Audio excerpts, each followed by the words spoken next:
Assalamualaikum warahmatullahi wabarakatuh.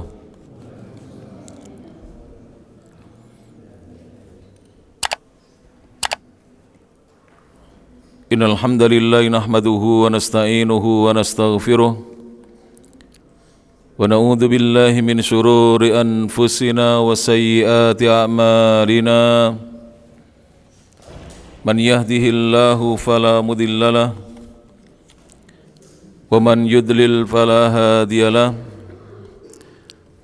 Asyhadu an la ilaha illallah wahdahu la syarikalah wa asyhadu anna Muhammadan abduhu wa rasuluh.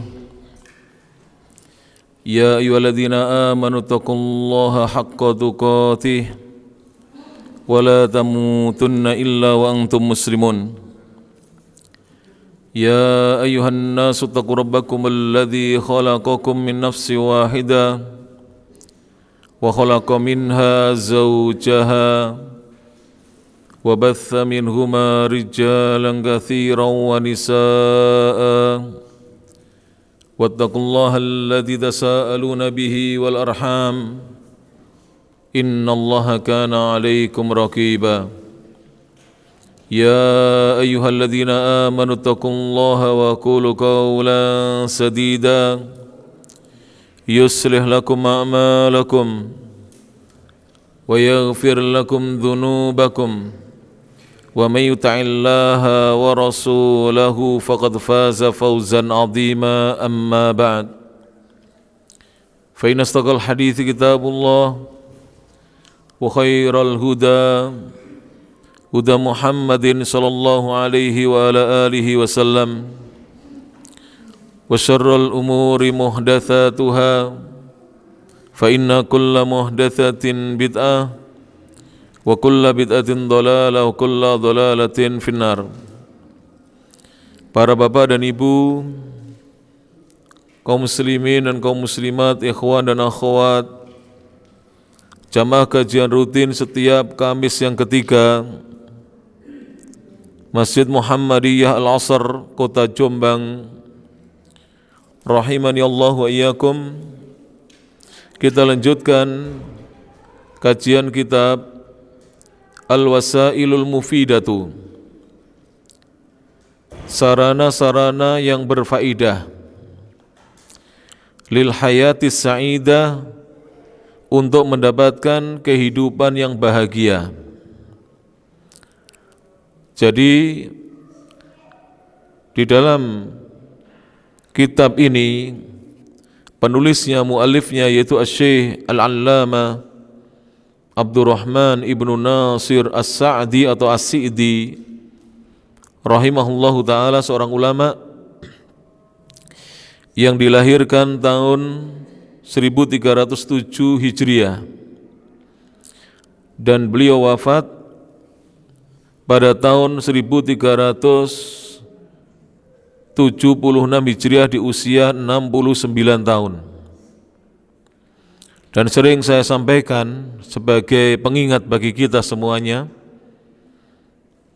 bahwa Nabi kita Muhammad SAW pernah bersabda, "A'maru ummati", umur-umurnya umatku, baina as-sittina ila sab'in, itu hanya antara 60 sampai 70 tahun. Wa yaqillu ma yazidu dzalik, dan sedikit di antara umatnya Nabi Muhammad SAW, sedikit di antara umatku, kata beliau, yang umurnya melebihi 60 atau melebihi 70 tahun, sedikit. Kebanyakannya antara 60 sampai 70 tahun.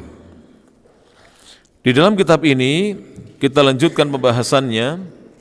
Para bapak dan ibu yang rahmati Allah Ta'ala, kita sampai di halaman 13, yaitu di antara sebab terbesar yang bisa mendatangkan kehidupan yang bahagia bagi seorang muslim, sarana yang paling besar adalah al-iman wal amalus soleh, beriman dan beramal soleh. Jadi kalau kita ingin mendapatkan kebahagiaan, cara yang paling bisa mendatangkan kebahagiaan adalah al-iman, beriman, wal amalus soleh, dan beramal soleh. Tanpa iman mustahil seorang itu bisa bahagia. Dan juga sudah beriman tapi tidak mau beramal soleh juga kurang kebahagiaannya. Maka dengan iman dan amal soleh, Allah akan mendatangkan kebahagiaan kepada kita, sebagaimana ayat yang sudah kita bahas di dalam pengajian 1 bulan yang lalu, yaitu dalam surah An-Nahl, surat nomor 16 urutannya dalam Al-Quran, ayatnya nomor 97. Jadi An-Nahl ayat nomor 97, di mana Allah berfirman, a'udzubillahi minasyaitonir rajim, man 'amila shalihan min dzakarin aw untha. Man 'amila shaliha, barang siapa yang beramal soleh, beramal baik, min dzakarin, baik dia seorang laki-laki, aw untha, atau dia seorang perempuan. Jadi seorang laki-laki atau perempuan beramal soleh, wa huwa mu'min, ketika dia beramal soleh, dia dalam keadaan beriman kepada Allah Subhanahu wa ta'ala. Jadi beriman lalu beramal soleh. Ketika beramal soleh, dia dalam keadaan beriman kepada Allah ta'ala, maka Allah memberikan pahalanya di dunia ini, memberikan balasannya yang baik di dunia ini. Apa itu? falanuhyiyannahu hayatan thayyibah.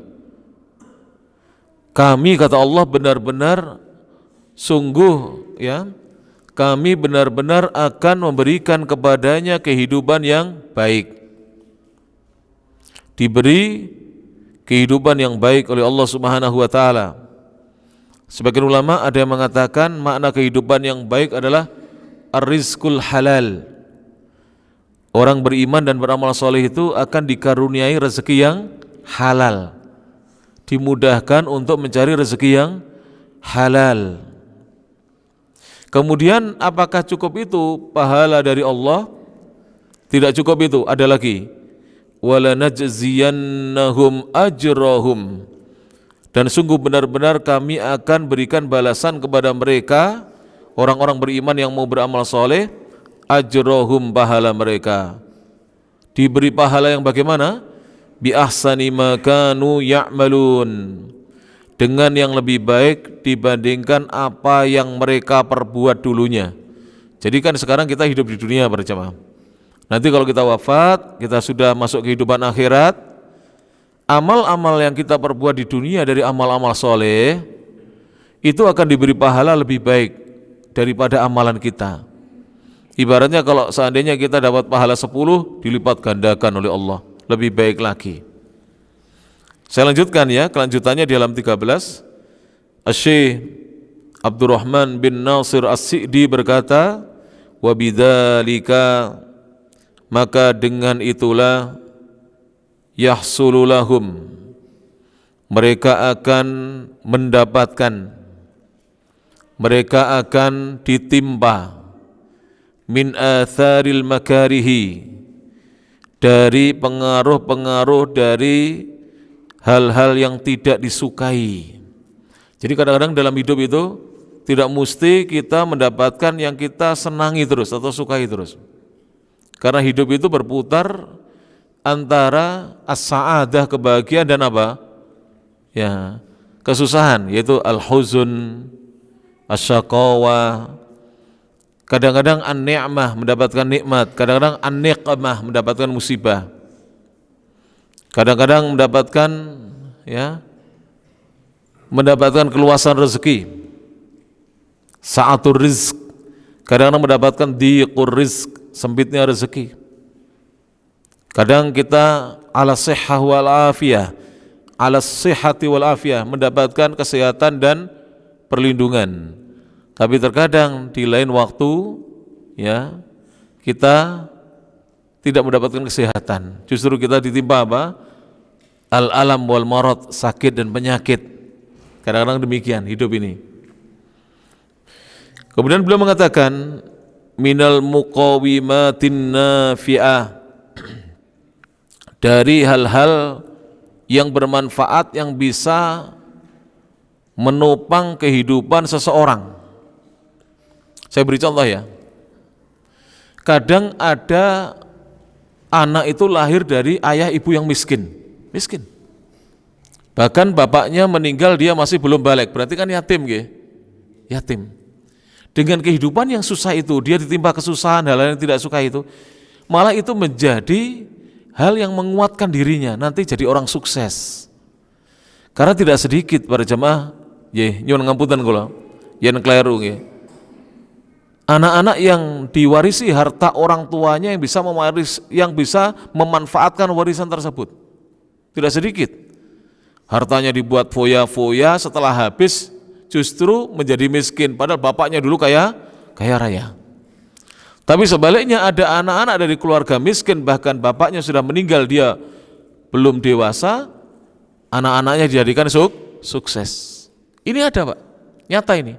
Ya. Jadi ibunya itu sebatang kara ngurus anak-anaknya sendirian.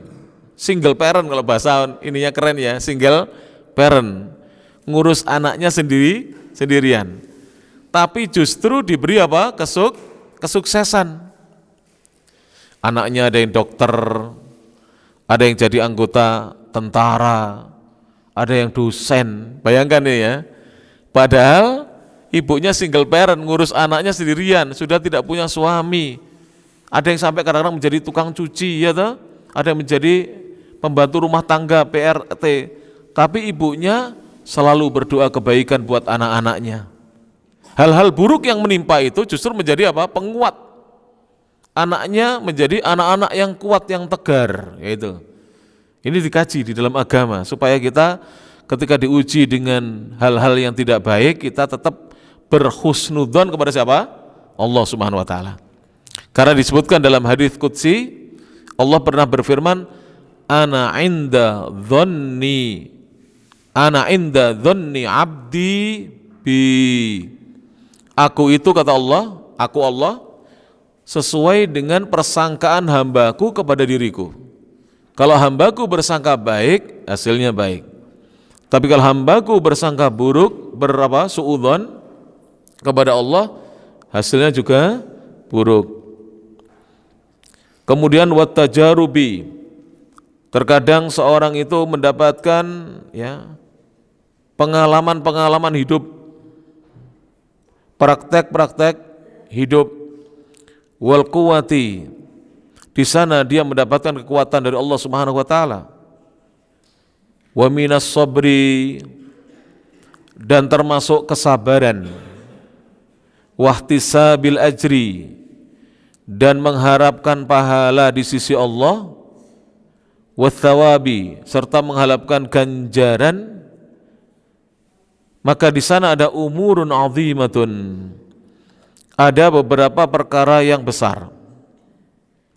Tatmahillu, akan menjadi hilang lenyap, ma'aha, bersama perkara-perkara besar itu, al-makarihu, hal-hal yang dibenci atau tidak disukai.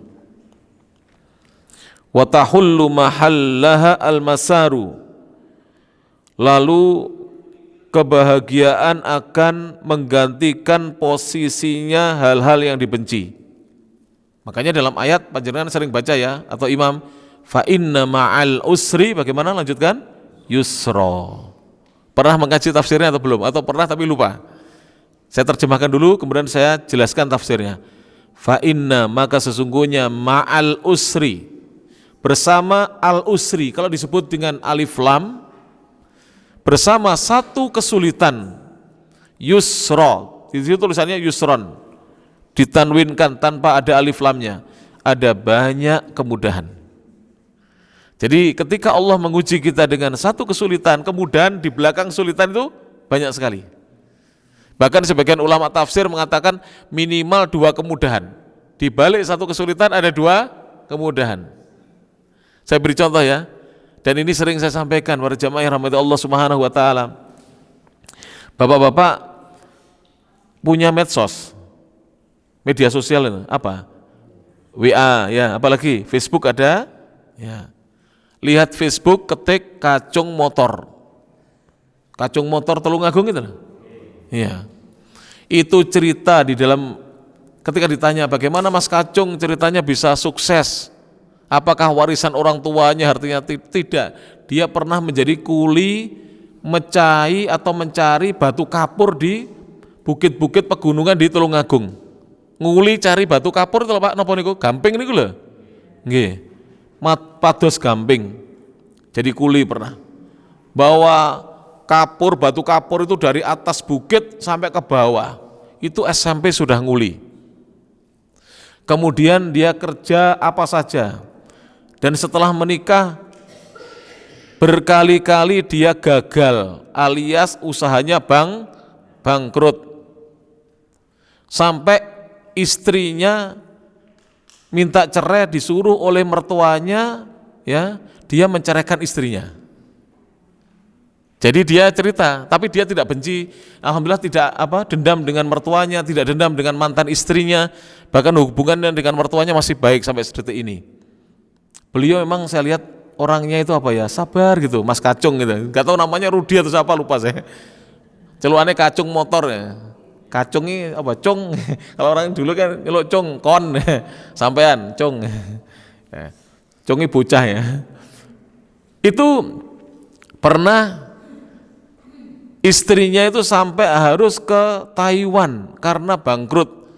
Bahkan uang tabungan istrinya kerja di Taiwan dihabiskan juga untuk usaha bangkrut juga. Pernah jualan, dia cerita durian bangkrut, jualan ikan tidak laku, jualan motor bangkrut. Terus kemudian sekarang sukses jualan mobil. Se-Jawa Timur showroomnya terbesar setelah Prabu Motor. Nanti dicek. Jenengan kagungan medsos gak tau nonton sing manfaat ngeten iki. Presane sing manfaat begini untuk nasihat bagi kita. Orang yang berkali-kali jatuh belum tentu jatuh terus.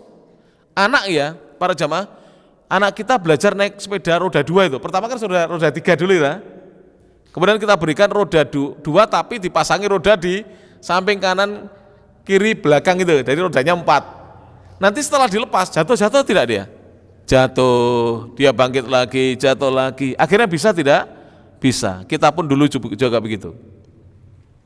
Sekarang Pak, di showroomnya Mas Kacung Motor itu ada 4 lokasi. Bahkan mobilnya hampir 1000 jumlahnya. Pinten miliar bondone niku.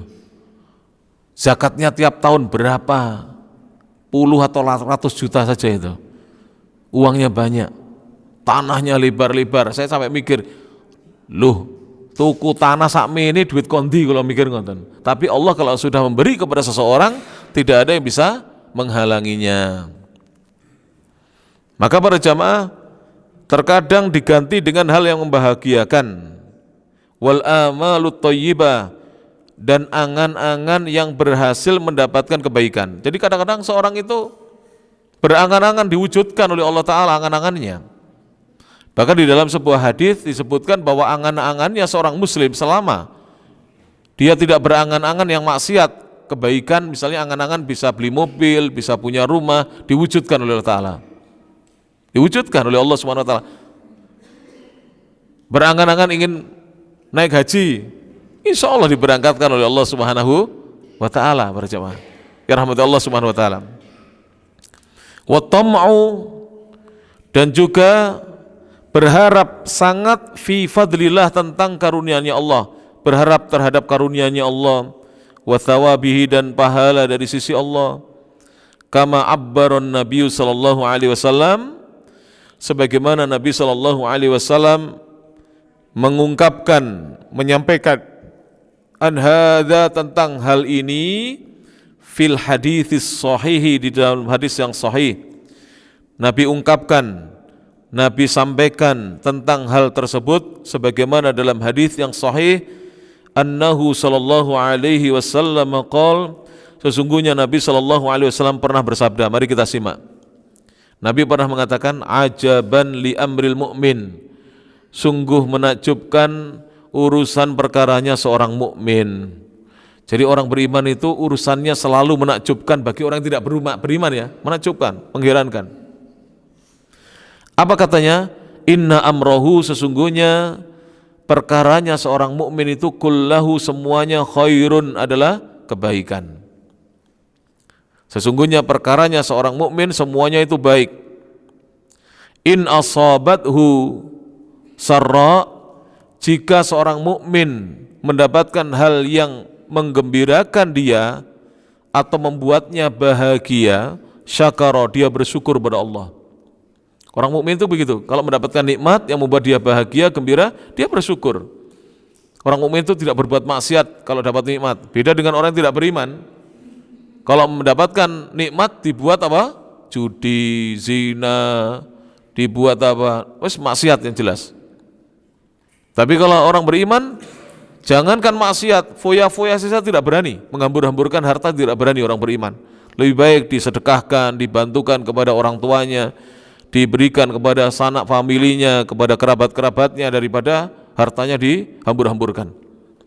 Fakana khairan lah, maka syukurnya seorang yang beriman atas hal yang menggembirakan dirinya itu adalah kebaikan bagi dirinya. Kebaikan bagi dirinya.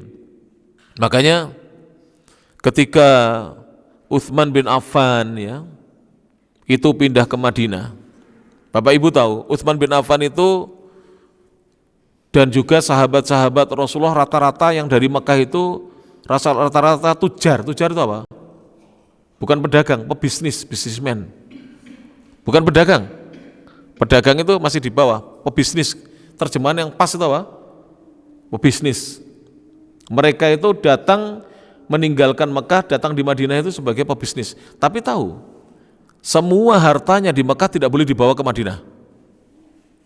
Jadi pergi itu seperti dilucuti, Pak. Baca sejarahnya. Para sahabat itu tidak bawa apa-apa kecuali bekal yang cukup untuk perjalanan 470 km dari Mekah ke Madinah.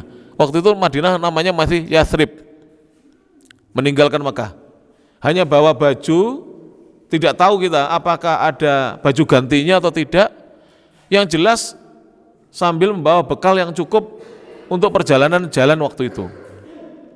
Di kala itu saya pernah tanya kepada seorang syekh, kira-kira perjalanan 1200 kilo itu berapa hari di Mekah di kala itu?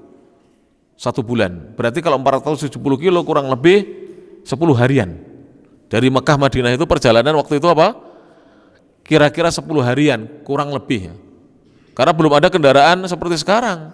Kendaraannya paling cepat apa? Kuda atau onta. Bahkan ada yang jalan kaki. Rasulullah kan jalan kaki dari Mekah menuju Madinah, ya toh? Jalan kaki ditemani oleh Abu Bakar As-Siddiq ketika hijrah itu. Tapi begitu sampai di Mekah, sahabat Utsman bin Affan dan sahabat yang lain seperti Abu Bakar As-Siddiq, Umar bin Al-Khattab, kemudian Abdurrahman bin Auf, apa mereka berpangku tangan mengharapkan apa? Dibantu oleh penduduk Madinah, Ahlul Madinah, Ahlul Yathrib? Tidak. Mereka tidak mau meminta-minta kepada saudaranya penduduk Madinah, saudaranya Ansor. Mereka tidak mau meminta-minta, Pak. Ngemis nggak mau mereka. Pantang, sahabat Rasulullah pantang ngemis. Bahkan sebagian sahabat, yaitu diantaranya Abdurrahman bin Auf ini, dipersaudarakan oleh Rasulullah. Lalu sahabat Ansor itu mengatakan, wahai fulan, saya punya kebun ini luasnya sekian ini, dari sana sampai sana. Nanti ya, aku bagi 2. Kamu pilih yang sebelah sini atau sebelah sana. Kebunnya dibagi 2. Terus diajak pulang ke rumahnya. Hei fulan, aku punya 3 istri. Kamu lihat mana yang menarik hatimu. Nanti istri yang menarik hatimu aku ceraikan. Nanti kalau sudah habis masuk iddahnya kamu nikahi. Enten Pak bojo dikekne ngeten iki. Pekawisan kebon diwehne ngeten iki enten Pak. Awake dhewe dijaluki wong emis 1000, alah cek sehat ya ora gelem nyambut gawe. Ya toh?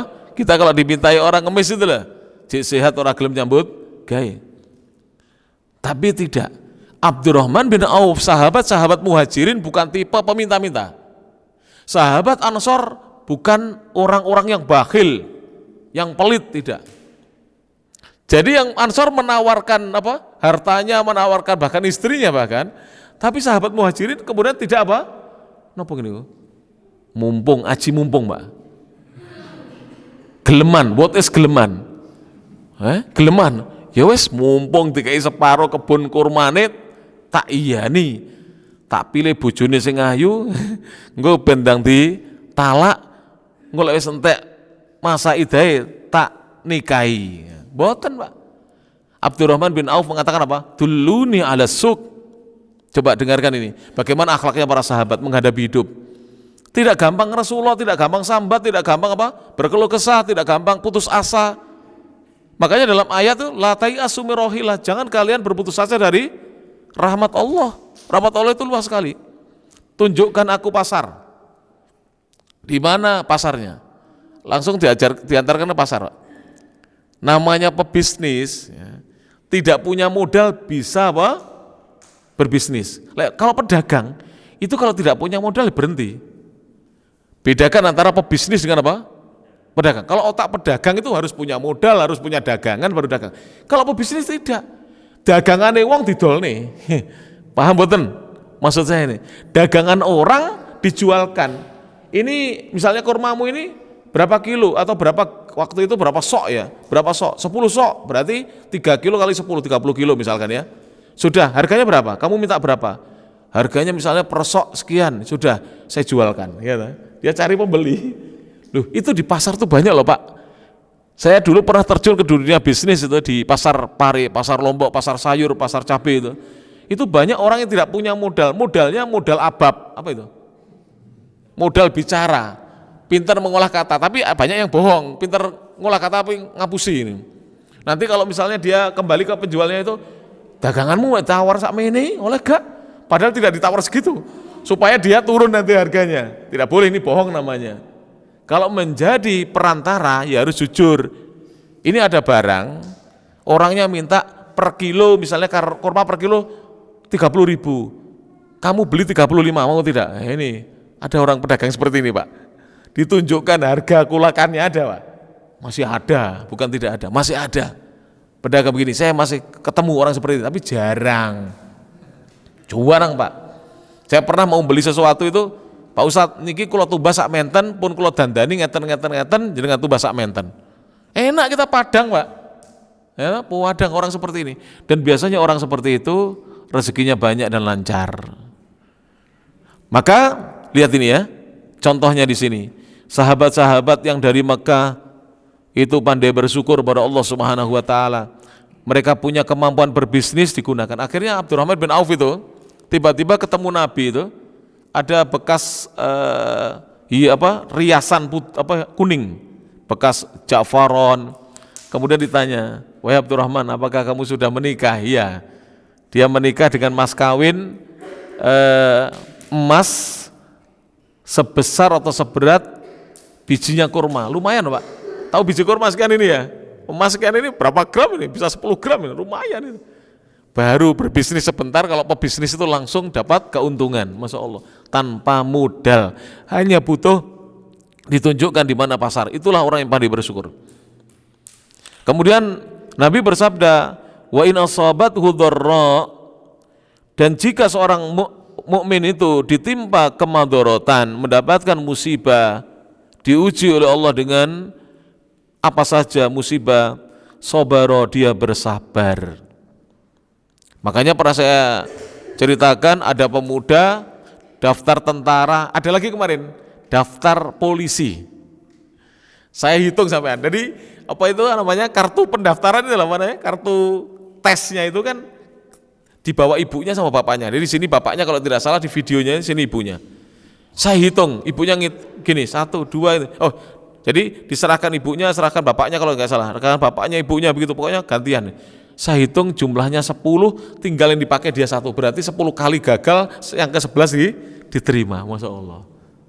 Maka perlu kesabaran, sampaikan ini kepada anak-anak kita, wis tole sabar, saiki sampean gak ketompo, yang besok jajalo maneh, BE ketompo dadi ASN, aparatur sipil negara, coba terus, jangan berputus asa dari rahmat Allah Subhanahu wa ta'ala. Pernah ada seorang ibu janda, itu nawar tanah itu sebelumnya sudah ditawar 5 juta tidak diberikan. Terus ibu janda ini ya napa nggih, apa namanya, coba-coba itu apa namanya, wis jajal lah, coba ditawar 3 juta seberapa dikasihkan itu. Kok iso ya, kalau kadang-kadang nggih bener mikir kok iso gitu. Sebelumnya ditawar orang 5 juta tidak diberi, uangnya sudah ada. Yang ini belum bawa uang, ditawar 3 juta diberi. Makanya kita tidak boleh ya meremehkan yang namanya ikhtiar atau usaha. Ikhtiar atau usaha berjamaah. Ya rahmati Allah Subhanahu wa taala. Fakana khairan lahu. Maka sabarnya seorang beriman atas musibah yang menimpanya itu adalah kebaikan baginya. Walaysa dzalika li ahadin, dan hal itu tidak diberikan oleh Allah kepada sembarangan orang, illa lil mu'min, kecuali akan diberikan kepada orang beriman saja. Jadi jiwa seperti ini mudah bersyukur, kemudian dia sabar, itu tidak diberikan kepada sembarangan orang oleh Allah Ta'ala, hanya dikaruniakan kepada orang beriman ketika mendapatkan nikmat bersyukur, saat diuji sabar, saat mendapatkan ujian bersabar. Kemudian Syekh mengatakan, Syekh Abdurrahman bin Nasir As-Si'di berkata rahimahullahu ta'ala, fa akhbara sallallahu alaihi wasallam, maka Rasulullah sallallahu alaihi wasallam mengkhabarkan, annal mu'mina, sesungguhnya seorang yang beriman itu yatadha'afu, akan berlipat ganda, akan dilipat gandakan oleh Allah ghunmuhu, keuntungannya, nikmatnya Allah.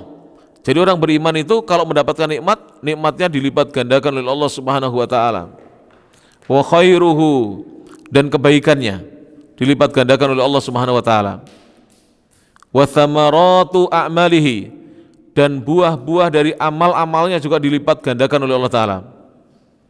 Fi kulli ma yatrukuhu, dari apa saja yang dia alami, minas surur, berupa kebahagiaan, wal makarih, maupun hal-hal yang dia tidak sukai. Jadi orang beriman itu pahalanya itu dilipat gandakan, baik ketika dia bersyukur atas nikmat maupun bersabar atas musibah, dilipat gandakan oleh Allah Ta'ala. Rasulullah SAW itu kapan ditinggal ayahnya para jamaah? Ada yang masih ingat?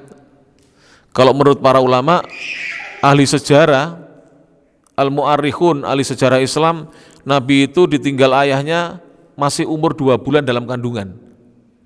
Jadi masih 2 bulan di dalam kandungan, ibunya baru hamil 2 bulan, ayahnya wafat. Berarti pun yatim, dereng lahir pun yatim. Ampun ya, yatim. Lajeng ibunipun sedo, Nabi yuswa pinten? Antawis sekawan enten sing sanjang 6 tahun. Ibunya meninggal dunia, Nabi masih berusia sekitar 4 atau 6 tahun. Ya masih anak TK ini, anak PAUD, anak playgroup. Lalu Nabi ikut siapa setelah itu?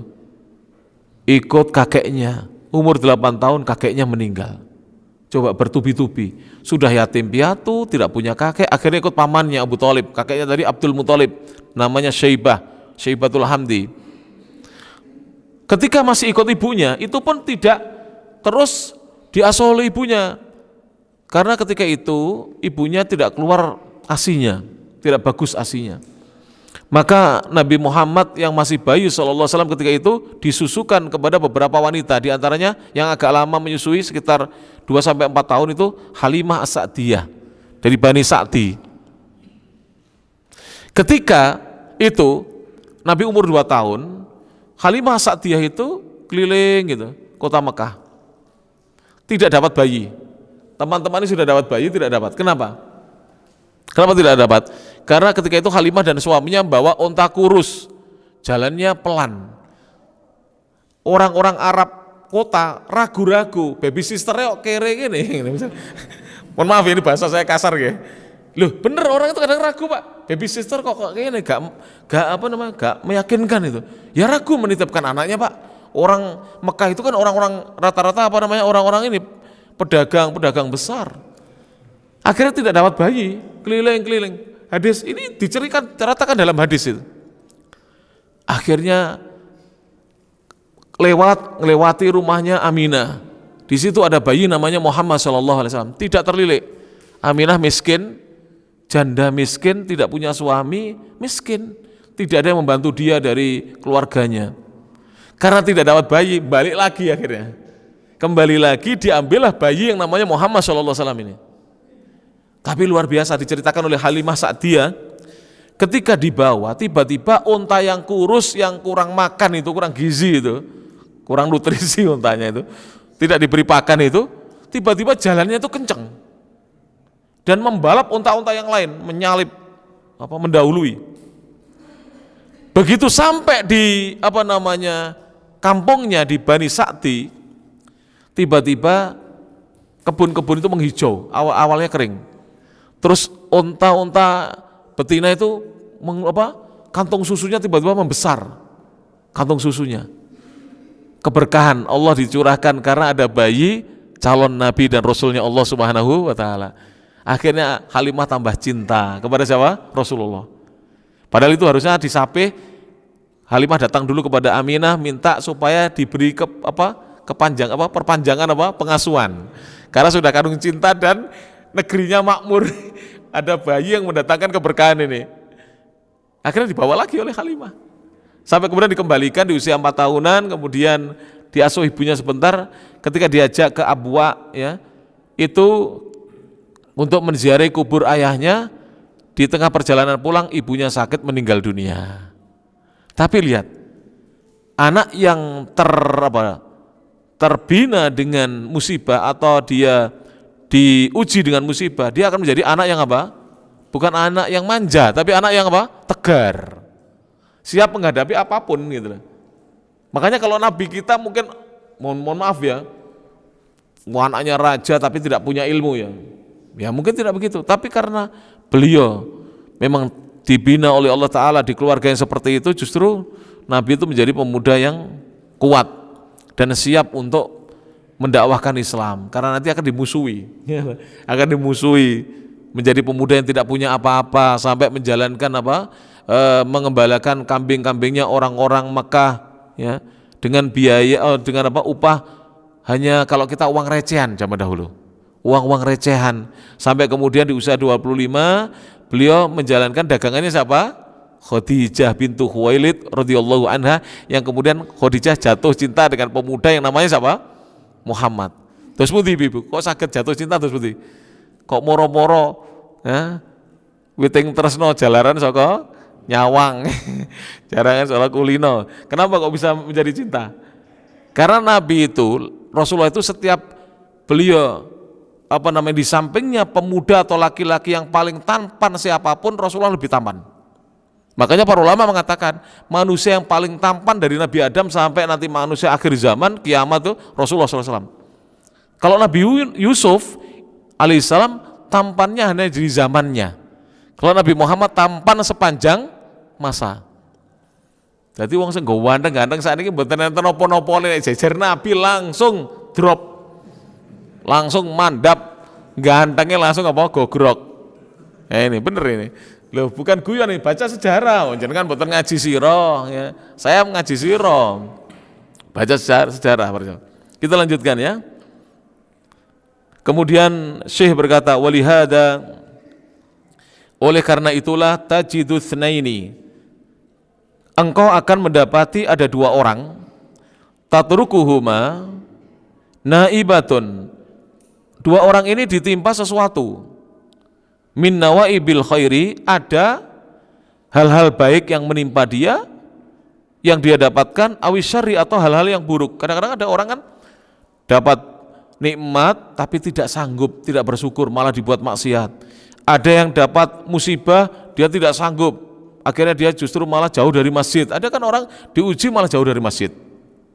Ada sebaliknya, diberi nikmat, justru dulunya dia rajin ke masjid, sekarang justru setelah diberi nikmat jauh dari masjid. Macam-macam manusia itu. Fayatafawatani, maka keduanya pun berbeda. Tafawutan dengan perbedaan aziman yang besar.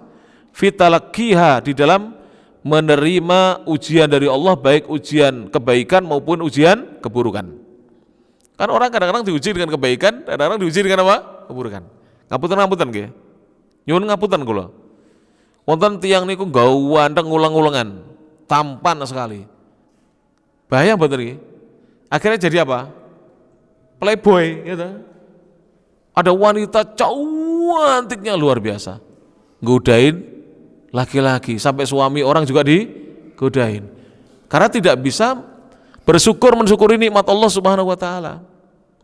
Ada anak-anak muda, badannya sehat, dibuat mabuk. Ini kan tidak mensyukuri nikmat sehat, gitu. Dibuat mabuk.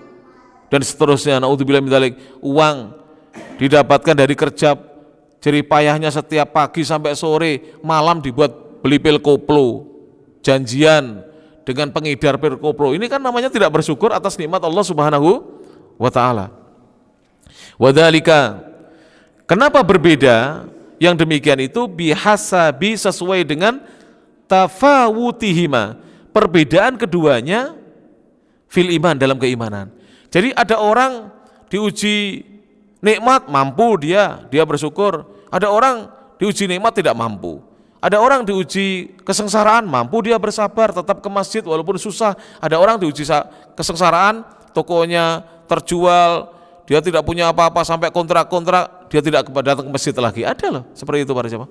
Ada seperti itu. Ada yang mampu, ada yang tidak. Ini perbedaan ini dikarenakan apa? Perbedaan fil iman, dalam keimanan. Jadi yang membedakan orang yang mau bersyukur dan bersabar dengan orang yang tidak mau bersyukur serta tidak mau bersabar itu adalah masalah imannya, iman dalam dadanya. Wal amalis sholihi, dan masalah amal soleh. Masalah amal soleh. Ada orang-orang diberi kekayaan oleh Allah, digunakan untuk apa para jamaah? Bangun masjid, bangun pesantren. Saya hari Selasa yang lalu, Selasa yang lalu para jamaah yang rahmatullah taala, kedatangan Selasa tanggal 9 Juli, berarti Selasa yang ini, saya tanggal berapa saat ini? Sekarang tanggal berapa? 16 lah? Berapa? 18, ya berarti Selasa pekan lalu. Kedatangan 2 orang ustadz dari pesantren Islam Al-Andalus yang ada di Kecamatan Jonggol, Kabupaten Bogor, Provinsi Jawa Barat. Sudah berteman lama tapi baru berkunjung ke pondok pesantren kami, Pondok Pesantren Al-Imam At-Tirmidzi. Jadi beliau itu datang, terus saya tanya, Ustadz, pesantren antum kok bisa besar itu, duitnya dari mana? Pesantren itu besar, luas, bau bagus. Katanya ada orang kaya Ustadz, itu ngaji kemudian pengen sedekah untuk pesantren. Dia punya tanah kalau tidak salah 5 hektar. Niku wiyar apa luas apa tidak? Lawiyar. Oh 5 hektar Pak. Kurang lebih 600 ru, ya, hampir 700 ru ya 1 hektar itu. Kali 5 loh, pinten? Berapa 1 hektar itu berapa ru? Berapa? 700 ru kan ya, 700 ru. 700 ru, 1 ru itu kan 14 meter persegi. Bayangkan, 1 hektar Pak, 10.000 meter persegi ya, berapa pintar 1 hektar itu ya? Kali 5, wah saulak-ulak. Terus sudah dikasih tanah, orang kaya ini memberi modal 7 miliar untuk bangun pesantren. Itu tahun 2013 Pak, sebelum sekarang, sebelum pandemi, 7 miliar. Tapi orang itu memang kalau dia kaya dan ngerti agama tidak berat untuk apa? Bersedekah.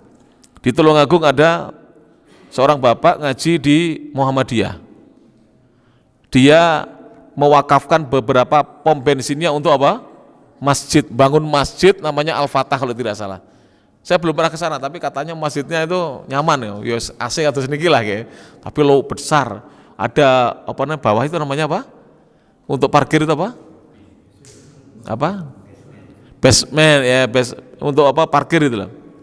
Ruang bawah untuk parkir. Itu sampai masjidnya itu dikasih wakaf supaya bisa makmur beberapa pom bensin. Kabarnya ada sampai 5 pom bensin diwakafkan. Wong sugih, pomnya pinten niku. Mestinya lebih langkung sedoso niku ya. Ya mugi-mugi Pak. Ya itu. Maka orang yang kaya yang bertakwa kepada Allah ya seperti ini dia. Ya, dia bersyukur kepada Allah Subhanahu wa taala. Itu imannya yang membedakan dan amal solehnya yang membedakan para jemaah. Sudah ada ini. 1 menit lagi. Saya lanjutkan sampai akhir paragraf nggih, kersane nutuk. Hadzal mausufu, pensifatan ini bihadainil wasfaini, dengan 2 pensifatan ini yatalaqal khaira, seorang mendapatkan kebaikan, wasyarra, keburukan, bima dzakarnahu, sebagaimana yang kami telah ceritakan tersebut, minas syukri wasobri, ketika diberi kebaikan dia bersyukur, ketika diberi apa? Musibah, keburukan dia bersabar, wa ma yatba'uhuma, dan apa yang mengiringi keduanya, fayahdutsu lahu surur, maka dia pun mendapatkan kebahagiaan wal ibtihaj, dan kegembiraan, wa zawalul hammi, maka hilanglah kesedihannya, wal ghammi, dan kegundahannya, wal qalaqi, dan kegelisahannya. Seorang yang sabar ketika diuji dengan musibah itu akan hilang kesedihannya. Tapi kalau tidak bersabar, bertambah apa? Kesedihannya. Niki kula nalika tes SMP kula gadah kiai asmanipun Kiai Haji Muhammad Asnan rahimahullah. Beliau ini muridnya Hadratus Syekh Kiai Haji Hasyim Asy'ari, dulu belajar di Tebuireng. Dan pernah cerita juga belajar di Pacul Guwang, kan Jombang semua ini. Tebuireng Pacul Guwang. Muridnya Mbah Hasyim. Kiai saya 6 tahun belajar dengan beliau. Saya sejak kelas 1 SMP sampai 3 SMA saya. Itu cerita. Kalau dulu Kiai itu kalau manggil kita itu Kang. Sampean lek loro untu, jajal sampean ngamuk-ngamuk, oh sampean bengok-bengok, oh, tambah loro. Itu nyata itu. Saya dulu sering sakit gigi waktu masih SMP SD itu. Kemudian kalau sampean loro untu, kalau sampean sakit gigi, kemudian sampean rasakan, sampean sabar, sampean berdoa, itu nut tapi bisa menahan kita. Ajaib kan itu. Napa dicobi? Eman-eman loro untu. Loro untu ini penyakit yang tidak ada yang menjenguk tapi lorone ngadu bila gitu. Sakit gigi itu loh, penyakit yang tidak ada yang sampean loro. Tak parani tak endangi sampean, nggak ada yang menjenguk Pak, nggak ada yang bawakan apel atau apa. Kalau DB demam berdarah yang lain kan dijenguk Pak, dan tidak opname juga pada lorone lah, piye jingkat loh, sakit gigi itu kata beliau gitu. Akhirnya saya tuh setiap sakit gigi tak kula rasakne, dibuat dzikir dan seterusnya. Itu nutut tapi berkurang rasanya itu, kayak seperti berkurang Pak. Lah musibah juga begitu. Kalau kita hadapi dengan ngamuk, jangan coba nggih, nopo gitu, musibah apalah, mobilnya keserempet, jangan ngamuk-ngamuk, tambah ngeluh, wis mobilnya wis kadung penyok, sirai ngeluh, gitu, terus tukaran mbek wong lok-lokan. Coba, alah mboten napa-napa Pak, wong jenengan nggih mboten sengaja nggih, niki pun takdiri mobil kula penyok, berarti njaluk neng bengkel, gitu kan gitu. Makanya kalau betul bengkel mboten napa, mboten kula ijoli, mboten usah. Wadem itu malah, dodono wadem. Tapi ngangel prakteknya ya. Ngomongnya penak, aku ngomong penak. Tapi prakteknya lah, wangel makdes ngeten lah mesti. Ya, iki kudu dijaluki ganti rugi kan mesti gitu. Ya, tinggal sedikit teman-teman ya. Wadhiqi sadri, akan hilang kesempitan dada. Wasyiqail haya, akan hilang kehidupan yang sempit dan apa? Yang tidak baik akan hilang. Jadi kecelakaan hidup akan hilang. Wa tatimmu lahu, dan akan sempurna baginya al hayatut thayyibah, kehidupan yang baik. Fi hadhi dari di kehidupan dunia ini, di kampung ini, yaitu kampung dunia. Demikian para jamaah yang bisa disampaikan.